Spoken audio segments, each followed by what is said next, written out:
అధ్యాయం. ఇది నోవహు కుమారులకు షేము, హాము, యాపేతు అను వారి వంశావళి. జలప్రళయము తరువాత వారికి కుమారులు పుట్టిరి. యాపేతు కుమారులు గోమెరు, మాగోగు, మాదయి, యావాను, తుబాలు, మెషకు, తీరసు అనువారు. గోమెరు కుమారులు అష్కనజు, రీఫతు, తోగర్మా అనువారు. యావాను కుమారులు ఎలీషా, తార్షీషు, కిత్తీము, దాదోనీము అనువారు. వీరి నుండి సముద్రతీరమందుండిన జనములు వ్యాపించెను. వారి వారి జాతుల ప్రకారము, వారి వారి భాషల ప్రకారము, వారి వారి వంశముల ప్రకారము ఆయా దేశములలో వారు వేరైపోయిరి.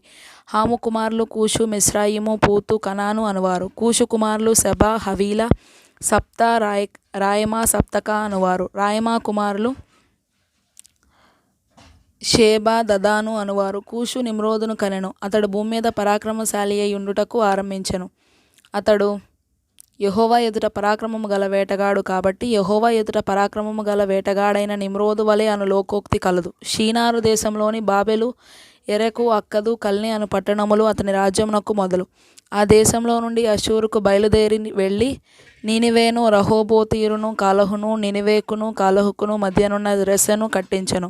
ఇదే ఆ మహాపట్టణము. మిస్రాయిము లూదీయులను, అనామీయులను, లెహాబీయులను, నప్తుహీయులను, పత్రుసీయులను, కస్లూహీయులను, కఫ్తోరీయులను కనెను. ఫిలిస్తీయులు కస్లూహీయులలో నుండి వచ్చినవారు. కనాను తన ప్రథమ కుమారుడగు సీదోనును, హేతును, యెబూసీయులను, అమోరీయులను, గిర్గాషీయులను, హివ్వీయులను, అర్కీయులను, సినీయులను, అర్వాదీయులను, శమారీయులను, హమాతీయులను కనెను.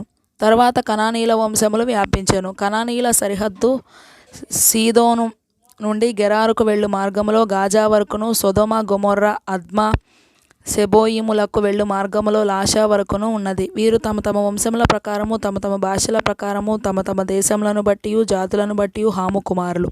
మరియు ఏబెరు యొక్క కుమారులందరికీ పితరుడును పెద్దవాడైన యాపెతు సహోదరుడు నగు షేముకు కూడా సంతానం పుట్టెను. షేము కుమారులు ఏలాము, అష్షూరు, అర్పక్షదు, లూదు, ఆరాము అనువారు. ఆరాము కుమారులు ఊజు, హూలు, గెతెరు, మాషనువారు. అర్పక్షదు షేలహును కనెను. షేలహు ఏబెరును కనెను. ఏబెరుకు 2 కుమారులు పుట్టిరి. వారిలో ఒకని పేరు పెలగు. ఎలయనగా అతని దినములలో భూమి దేశములుగా విభాగింపబడెను. అతని సహోదరుని పేరు యొక్తాను. యొక్తాను అల్మోదాదును, షలపును, హసర్మావెతును, ఎరహును, హదోరమును, ఊజాలును, దిక్లాను, ఓబాలును, అబీమాయెలును, షేబను, ఓఫీరును, హవీలాను, యోబాబును కనెను. వీరందరూ యొక్తాను కుమారులు. మేషా నుండి సపారాకు వెళ్ళు మార్గములోని తూర్పు కొండలు వారి నివాస స్థలము. వీరు తమ తమ వంశముల ప్రకారము, తమ తమ భాషల ప్రకారము, తమ తమ దేశములను బట్టి, తమ తమ జాతులను బట్టి షేము కుమారులు. వారి వారి జనములలో వారి వారి సంతతుల ప్రకారము నోవహు కుమారుల వంశములు ఇవే. జలప్రవాహము గతించిన తరువాత వీరిలో నుండి జనములు భూమి మీద వ్యాపించారు.